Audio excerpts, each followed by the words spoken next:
최상위권 대학에서 입결 하락이 잘 나타나는 대학이 두 대학이 있거든요.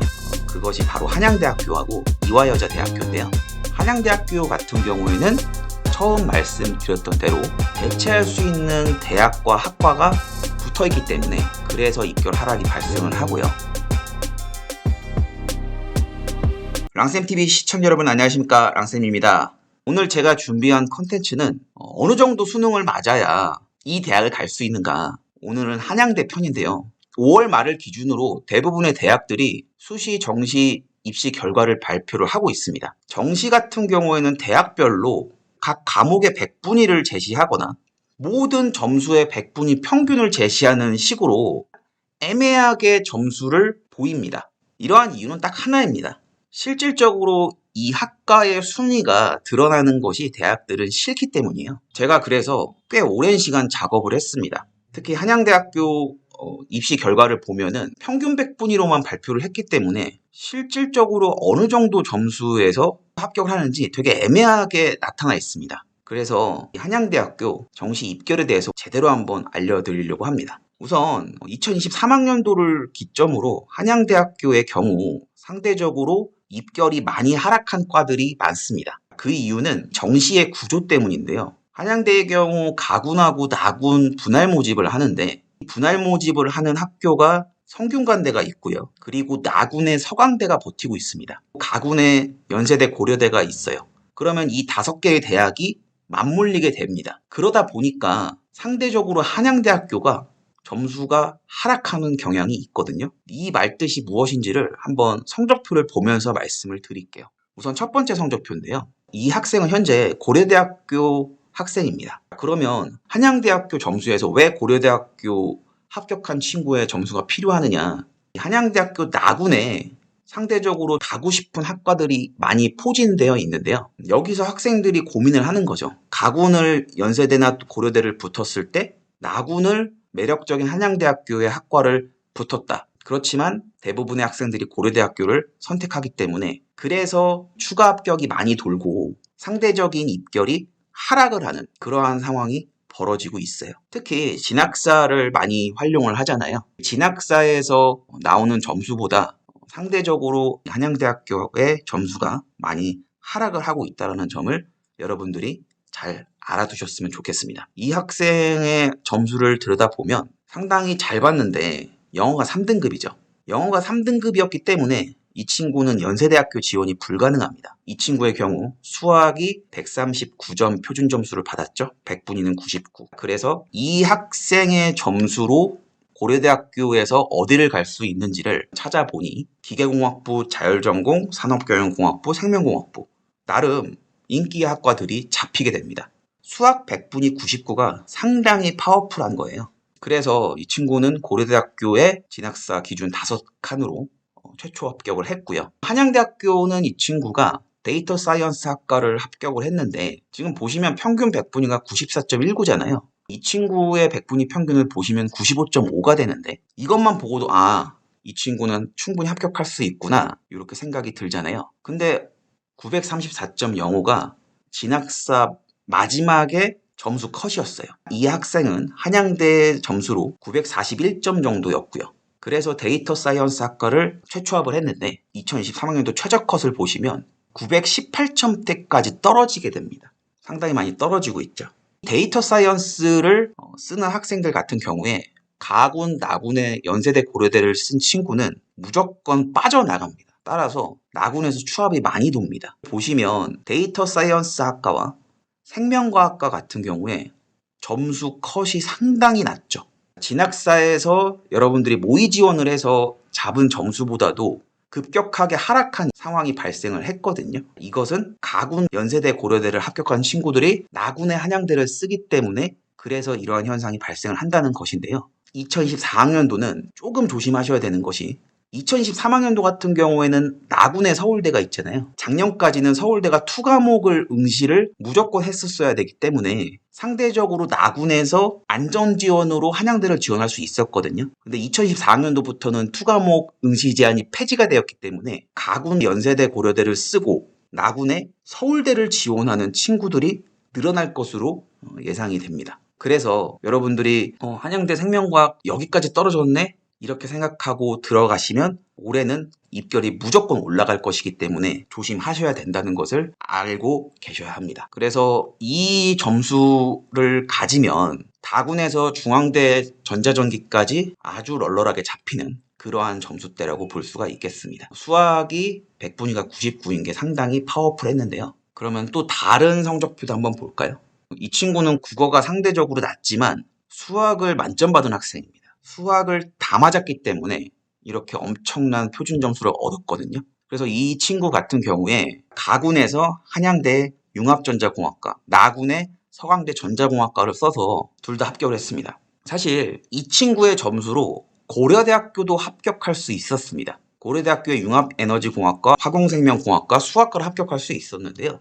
진학사 모의지원에서 이과들이 상대적으로 높게 잡혀 있었거든요. 그래서 안전하게 원서를 쓰다 보니까 둘 다 합격하는 6칸, 7칸 최초합을 노렸고, 다군에는 질러서 의예과를 지원했던 친구의 성적표라고 볼 수가 있겠는데요. 가군의 경우도 컴퓨터학과를 제외하고는 진학사의 모의지원보다 많이 떨어진 학생들도 합격을 했습니다. 그리고 이 평균 100분위의 함정이라는 것이 컴퓨터학과와 유기나노공학과를 보시면 100분위 차이가 크지 않잖아요.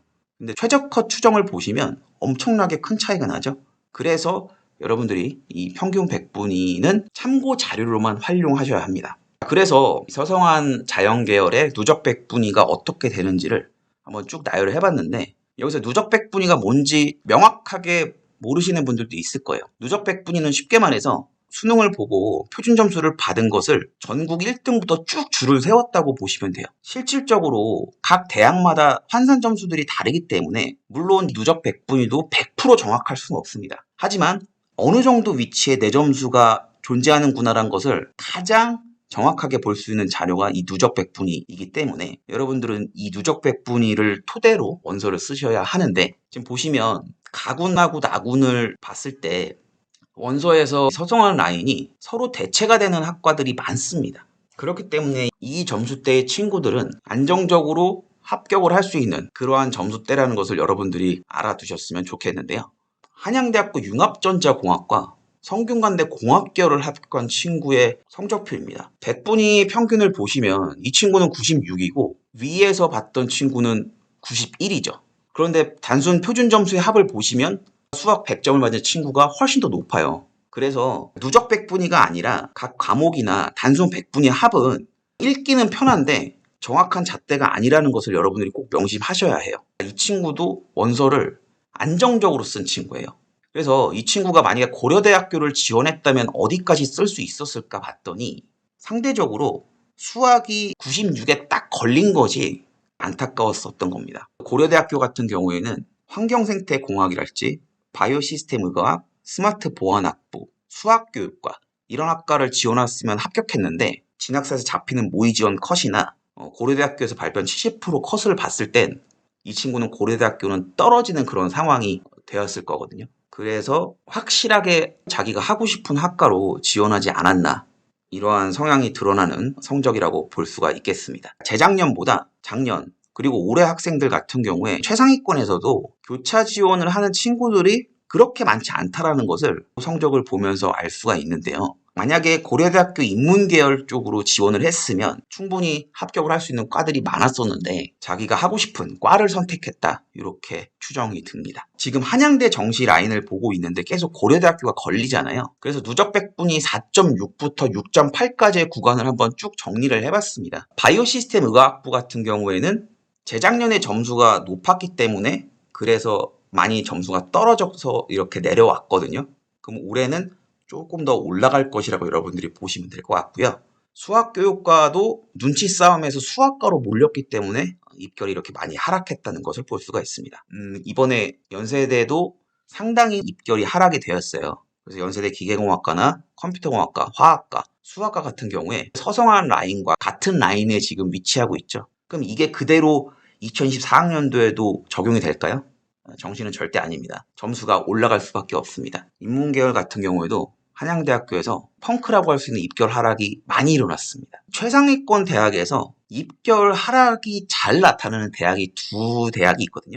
그것이 바로 한양대학교하고 이화여자대학교인데요. 한양대학교 같은 경우에는 처음 말씀드렸던 대로 대체할 수 있는 대학과 학과가 붙어있기 때문에 그래서 입결 하락이 발생을 하고요. 이화여대 같은 경우에는 통합선발과 여대라는 특징 때문에 합격을 하고도 다른 학교에 합격을 하면 빠져나간 학생들이 상대적으로 많아서 입결이 낮아지는 특징이 있습니다. 인문계열에서 이 친구는 중앙대학교 경영학과를 합격한 친구인데 중앙대학교 경영학과를 합격하는 라인이면 한양대학교에서 어디를 쓸 수 있을까 봤을 때 나군에서 한양대 관광학부를 쓰면은 합격을 할 수가 있었습니다. 성균관대 같은 경우에는 영상학과가 라인에 잡혔고 인문과학 계열이랄지 성대에서 가군의 선호도가 조금 떨어지는 학과의 경우 붙을 수 있는 성적대가 이 정도 성적대라는 것을 여러분들이 보시면 될 것 같고요. 다음 성적표를 보시면 방금 위에 보셨던 친구보다 100분위의 평균은 훨씬 좋죠. 등급도 훨씬 좋은데 표준 점수는 안 좋아요.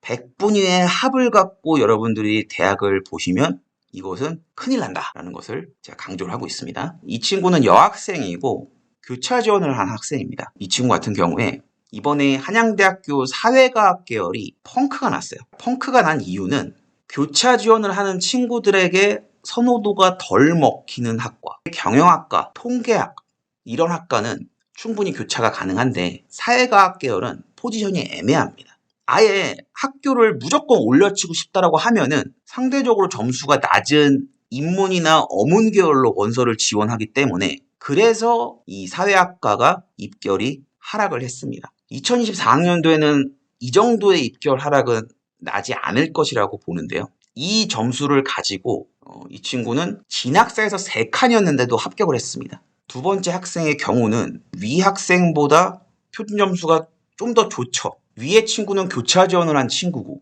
밑에 친구는 인문계열 친구인데 이 친구가 진학사에서 3칸이었거든요. 그런데 제가 합격권에 들어간다 해서 중어중문학과를 지원을 했고 추합에 들어갔습니다. 그래서 진학사 점수로는 918점까지 갔었는데 이 당시에 추이를 놓고 봤을 때 충분히 합격할 수 있다. 이래서 합격을 한 사례입니다. 그래서 한양대학교 가군의 평균 100분위를 보시면 자연계열보다는 조금 낮은데 상경계열하고 인문계열의 환산 점수 값이 다르다는 건 여러분들이 알아두셔야 합니다. 사회학과와 정치외교학과의 점수가 많이 하락을 했죠. 근데 이것을 학교에서 발표한 평균 100분위만 보면은 이게 하락을 했는지 안 했는지를 알 수가 없어요. 특히 국제학부 같은 경우에는 평균 100분위가 상대적으로 높은 편이죠. 그렇지만 국제학부도 입결이 많이 내려왔습니다. 나군 같은 경우에는 정보시스템학과가 완전 펑크가 나버렸는데 이거는 사실 5명밖에 안 뽑고 그리고 뭔가 애매한 포지션 그래서 입결 하락이 있지 않았나 생각이 들고요. 사실 파이낸스 경영이 한양대학교에서 밀어주는 학과인데 지금 상대적으로 한양대에서 밀어주는 학과보다 성균관대에서 밀어주는 학과들이 훨씬 더 좋은 것은 사실입니다. 그래서 메리트가 크게 떨어지는 것 같아요. 특히 인문계열에서는. 그래서 인문계열 학과 누적 100분위를 한번 이렇게 정리를 해봤을 때 5.5에서 9까지 한번 쭉 보시면 이렇게 가군, 나군, 다군이 맞물려 있다는 것을 여러분들이 보실 수 있고 연세대학교 사회학과도 많이 내려와 있죠. 그래서 사회학과의 특징이 이렇다. 올해도 이어질까? 그것은 좀 의문이 들긴 하지만 인문계열이고 교차 지원이 애매한 학과 그리고 학교를 정말 올려치고 싶다. 상대적으로 점수가 낮은 인문계열이 유리해 보인다. 이러한 경우에 사회학과 같은 사회계열의 점수가 많이 하락한다는 걸 볼 수가 있습니다. 지금 보시니까 어떠세요? 좀 더 직관적으로 여러분들이 어떻게 해야지만 서성한 라인을 들어갈 수 있을지가 보이시나요? 지금 이 성적들을 놓고 봤을 때 수학이 3등급이 나오면 서성한을 뚫기가 매우 힘듭니다. 그래서 어떻게 해서라든지 100분위 88, 89, 2등급 안으로 들어가는 노력을 하셔야 하고 나머지 과목도 밸런스가 1등급, 2등급 이런 식으로 나와서 막연하게 등급을 계산했을 때 1.8등급은 만들어 놓으셔야 한양대학교를 들어갈 수 있는 점수대가 나온다는 것을 아실 수 있습니다. 물론 표준 점수는 올해 수능은 다르게 책정이 될 겁니다. 하지만 위에서부터 내려오는 누적 100분위는 크게 바뀌지 않고 그것을 토대로 고속성장이나 대성, 종로, 이투스 같은 배치표가 만들어지는 것이거든요. 진학사를 많은 학생들이 사용을 하고 모의 지원을 활용하는데 모의 지원은 20번 할 수 있잖아요. 근데 실제로 원서를 쓰는 거는 3개죠. 그러다 보니까 위에서부터 누적이 돼서 쌓이고 쌓이는 것이 상대적으로 입결을 조금씩 올리고 있는 측면이 있습니다. 그래서 진학사와 고속성장 여러 사이트들에서 제시해주는 점수들을 비교해서 원서를 선택하는 것이 중요하고요. 가장 중요한 것은 수능을 잘 봐야겠죠. 수능을 잘 봐서 여러분들이 원하는 대학, 최상위권 대학에 들어갈 수 있도록 저도 진심으로 응원하고 있겠습니다. 정시의 경우는 국어하고 수학이 거의 좌우한다고 봅니다. 국어를 잘 보면 수학도 잘 보게 되고 이 리듬을 타서 수능은 잘 볼 수가 있는 것이거든요. 특히 국어 공부를 많이 하셔서 여러분들 성적을 잘 유지하셨으면 좋겠고 수학은 배점이 크잖아요. 배점이 크기 때문에 마지막까지 점수가 올라갑니다. 그러니까 끈을 놓지 마시고 꾸준히 공부하시길 바랍니다. 여기까지 랑쌤이었고요. 또 다음 영상에서 찾아뵙도록 하겠습니다. 감사합니다.